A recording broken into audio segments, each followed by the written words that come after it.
তোমাৰ স্বামী স্ত্ৰীৰ মাজত যদি কিবা কাজিয়া লাগিছে নহয় তাৰ মাজত কিন্তু মোক নুসুমুৱাবা কৈ দিছোঁ হয় ছাৰ আজি 4 দিন হ'ল ছাৰ তাই মোক মতাই নাই ওচৰলৈকে যাবই নোৱাৰি ছাৰ যিহে মূৰ্তি ধৰিছে একেবাৰে জুই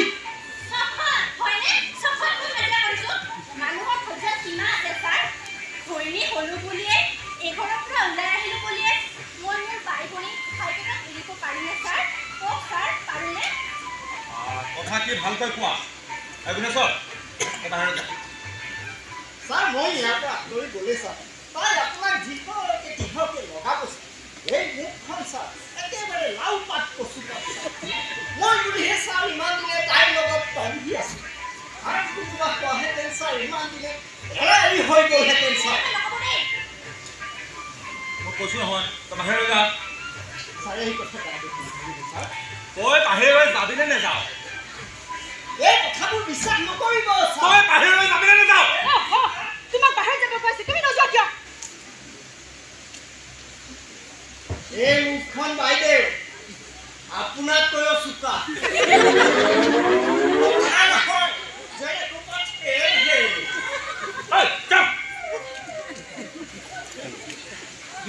কোৱা কি ক'ব কৈছা বিয়া হোৱা আজি 4 বছৰে হ'ল ছাৰ এই 4 বছৰে মই এবাৰো আইঘৰলৈ যাব পৰা নাই তেওঁ সেই বিয়াৰ পিছত 8 মঙলাতে গৈছিল তাৰ পিছত আৰু যোৱাই নাই সদায় ছুটি নাই বুলিয়ে কয় আই অসুখ বিচনাত পৰি আছে এবাৰ যোৱাৰ কথা ক'লে হেনো মিনিষ্টাৰ আহিব তেওঁ নেথাকিলেই নহ'ব তেওঁ নেথাকিলে বোলে আপুনি অকল অফিচ চম্ভালিবই নোৱাৰিব ভুল হ'ব এনেকুৱা কথা কয় ছাৰ দিল্লীৰ পৰা মিনিষ্টাৰ আহিলে তেওঁ হেনো অফিচতে থাকিব লাগিব বুলি দিল্লীৰ পৰা মিনিষ্টাৰে টেলিফোনতে কৈ দিয়ে ছাৰ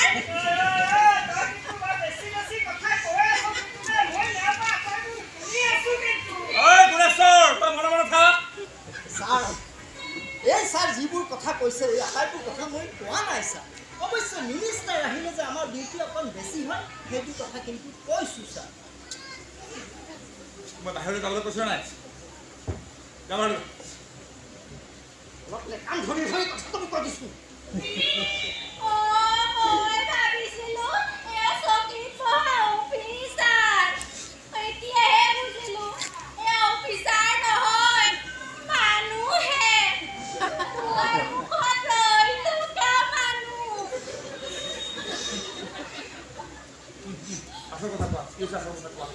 নিশা এডোখৰতে উঠি ছাৰ ডিউটিলৈ যাওঁ বুলি ওলাই যায় লোকৰ অফিচাৰ দেখিছোঁ 9 বজাতহে অফিচলৈ যায় মই এই কেনেকৈ বুজাম ছাৰ মই যে পুলিচ মৰ্ণিং ডিউটিটো নকৰিলে দৰমহাৰ পইচা কেইটাইনো কেনেকৈ সংসাৰ চলিব ছাৰ এই অফিচাৰ কামে কান ওপৰেৰে পৰা এনেকৈ ফটোৱাই কিয় গুণেশ্বৰ ট্ৰাক ধৰিবলৈ নোযোৱা নেকি ৰাতিপুৱা যে যায় ট্ৰাক ৰাতিপুৱা ডিউটিটো নকৰিলে ছাৰ সংসাৰ নচলে নহয়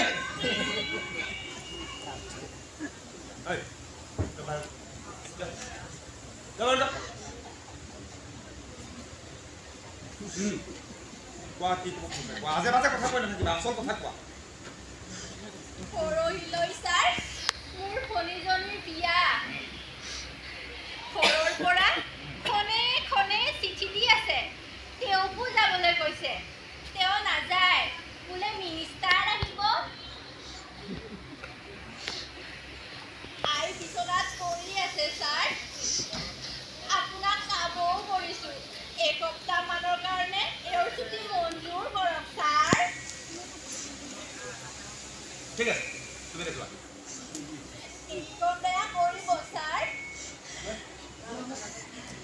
আই আৰু কিমান দিন থাকে ঠিক নাই শনি বুলিবলৈও একেজনীয়ে তাইৰ বিয়ালৈ ভিনিয়েক নগ'লে তাই কম দুখ পাবনে ছাৰ কৈছোঁ নহয় তুমি এতিয়া যোৱা যোৱা কিবা এটা কৰিব ছাৰ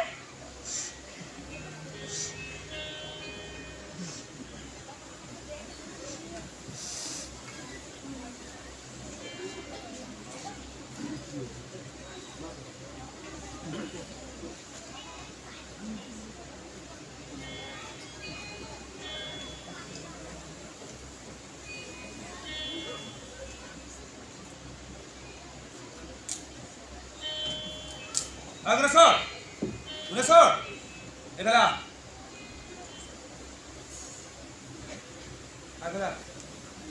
এই তোক এসপ্তাহৰ ছুটি দিয়া হৈছে যা ছাৰ মোক মৰিয়াই নামাৰিব ছাৰ ছবি কিনে তোমাৰ মৰিয়াই মৰা হয় নেকি ছাৰ তাইৰ ভনীয়েকৰ বিয়া মই কৈছোঁ তই যা বৰ বস্তু যি লাগে কিনি দিবিগৈ কিন্তু মোক নধৰিবি কিয় শহুৰেৰৰ ঘৰৰ লগত কিবা কাজিয়া লাগিল নেকি জানি শুনিনো ছাৰ সেইকণ কথা কিয় সোধে ছাৰ বুজাই ক ছাৰ এই মৰ্ণিং ডিউটিটো কৰিব নোৱাৰিলে মই বৰ বেয়া পাওঁ ছাৰ এই বিয়া চিয়া বাদ দিয়ক ছাৰ মোৰ ঠাইত যদি আন কোনোবাই এই ডিউটিটো কৰিব পায় ছাৰ পুনৰ আৰু সেই ডিউটিটো মই ঘূৰাই নাপাম ছাৰ শহুৰৰ ঘৰত যোৱাটো পইচা খৰচৰ ৰাস্তাহে উলিয়াই লোৱা হয় পইচা খৰচৰ ৰাস্তা উলিয়াই উপাৰ্জনৰ ৰাস্তা বন্ধ কৰি দিয়াটো কোন বুদ্ধিমানৰ কথা হ'ব আমি ডাঙৰ ডাঙৰ ৰৌ বৰালি ধৰিব নোৱাৰোঁ এই এটা দুটা পুঠি খলিহনা ধৰোঁ আৰু সেইকণ ৰাস্তা ছাৰ বন্ধ নকৰিব ছাৰ যা বাহিৰলৈ যা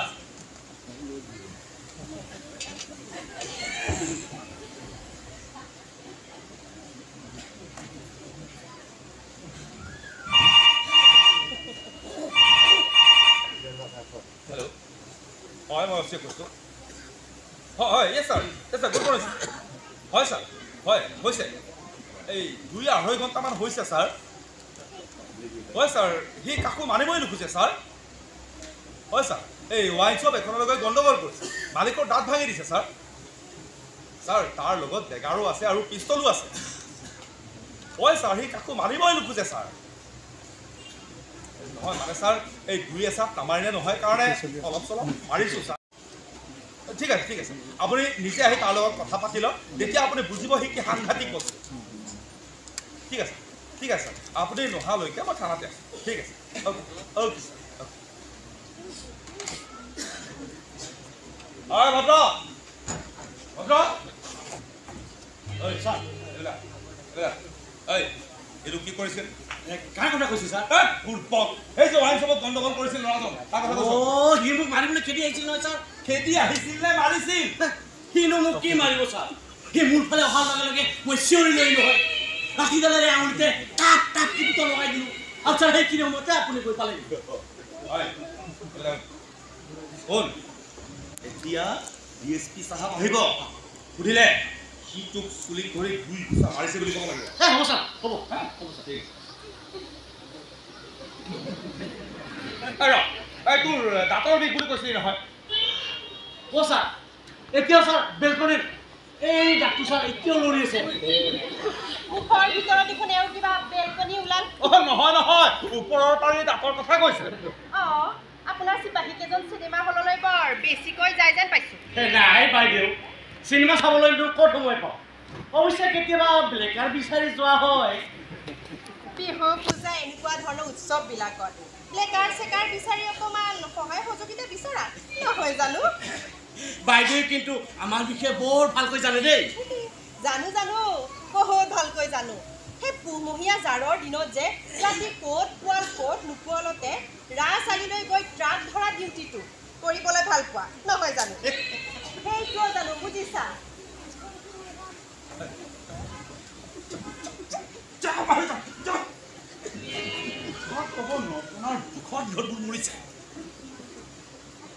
আৰু মেডাম আপুনি বেয়া নাপাব আমাৰ সাধাৰণ চিপাহী একতাই কাৰোবাৰ পৰা 2 কাপ চাহৰ দাম লোৱা দেখিলেই আপোনালোকৰ চকুবোৰ পুৰি যায় নহয় আৰু খুৱাই যে লাখে লাখে কোটিয়ে টকা খাই বহি আছে সেইবোৰ আপোনালোকে দেখাই নাপায় আৰু মেডাম বেয়া নাপাব আপোনালোক সাংবাদিকবোৰৰো কিছুমানে যে ৰাতি পাৰ্টি কৰি কাকতত ৰিপৰ্টিং কৰে এই কথাটো আমি নজনা নহয়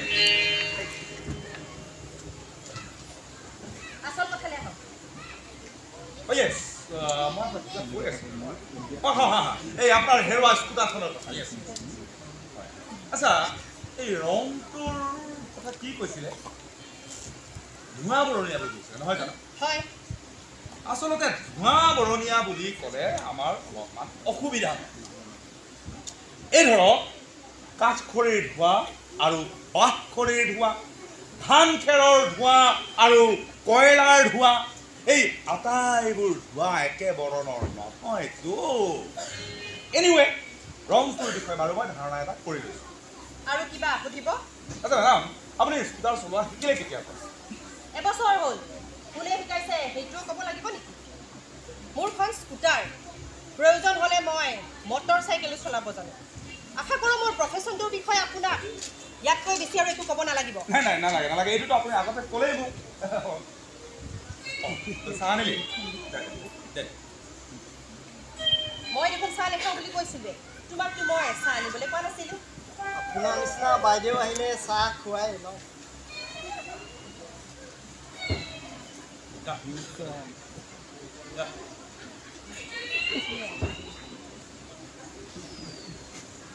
খাওক খাওক মেডাম, চাহ খাওক। চাহ খাই খাই কথা পাতোঁ। চাওক, কথা পাতি থাকিবলৈ মোৰ ওচৰত সময় নাই। চাওক আপুনি চিন্তা নকৰক, আপোনাৰ হেৰুৱা বস্তু আপুনি ঘূৰাই পাব। মাত্ৰ অলপমান খৰচ কৰিব লাগিব। তাৰমানে আপোনালোক জাৰ্ণালিষ্ট মানুহ, কিছুমান কথা আমি নক'লেও আপোনালোকে বুজি পাব লাগে। চাওক, এই ধৰক যিজন চোৰে আপোনাৰ স্কুটাৰখন চুৰ কৰি লৈ গৈছিল, সেইখন সি আনি আপোনাক ঘূৰাই দিবহি। ইয়াততো তাৰ এটা কষ্ট জড়িত হৈ আছে। এই কষ্টখিনিতো এটা মূল্য আছে। আৰু এই যে সেই স্কুটাৰখন লৈ গৈছে আৰু আপোনাক আনি দিবহি, সিটো অলপ হ'লেও তেল সোমোৱাব লাগিব। ইয়াততো তাৰ এটা খৰচৰ কথা জড়িত হৈ আছে। কিন্তু চোৰৰ পৰা বস্তু উদ্ধাৰ কৰাটো আপোনালোকৰ কৰ্তব্য আৰু আছে। য'তে ত'তে বস্তু এৰি থৈ চোৰৰ হাতত গোটাই দিয়াটো আপোনালোকৰ কৰ্তব্য নেকি মেডাম? আপোনালোকে য'তে ত'তে বস্তু এৰিব আৰু আমাক লতি ঘটি কৰি মাৰিব। আপোনালোককতো এইবোৰৰ কাৰণে দৰমহা দি ৰখা হৈছে। আপোনাৰ কথা কোৱা ধৰণটো কিন্তু বেয়া হৈছে মেডাম। আহিছে ছাৰ, শুনাইছে? ইয়ালৈকে পঠিয়াই দিওঁ নেকি? কোন? বিনু। অলপ পিছত পঠিয়াই দিবি। আপোনাৰ কথা কোৱাৰ ধৰণটো কিছু বেয়া হৈছে মেডাম। কিয়? লেনিয়াই ক'ব লাগিব নেকি? আপুনি বিচাৰে নেকি যে আপোনাৰ হেৰুৱা স্কুটাৰখনৰ পিছে পিছে আমি গোটেই পুলিচ ফৰ্চটো একেবাৰে দৌৰি ফুৰিম? আৰু আপুনিও বিচাৰে নেকি আমি আমাৰ গোটেই কাম কাজ বাদ দি ঘণ্টাৰ পিছত ঘণ্টা, দিনৰ পিছত দিন আহি পেলাই ইয়াত বহি থাকে? আপোনাক কিন্তু তেনেকৈ কোৱা হোৱা নাই মেডাম। কাৰণ এইখন পেঞ্চন অফিচ বা ছেক্ৰেটাৰিয়েট নহয় যে আজি নহ'লে কাইলৈ আপোনাক পুনৰ মাতি পঠিয়াম। এইখন থানা হয়, থানা। আৰু সেই জ্ঞানখিনি মোৰো আছে।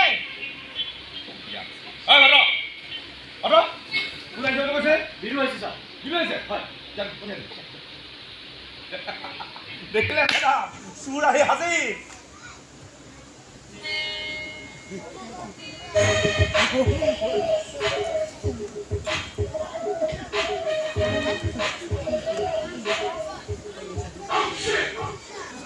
नमस्कार साहब, नमस्कार।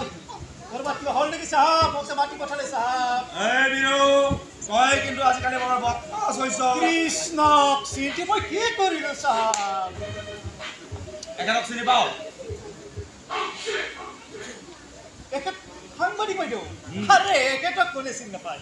বৰবাদ কিবা প্ৰব্লেম হ'ল নেকি মেডাম? এই এখেতৰ স্কুটাৰখন আনি দে। স্কুটাৰ কৃষ্ণক চিন্তি না সাহেব, মই নাযাম সাহেব।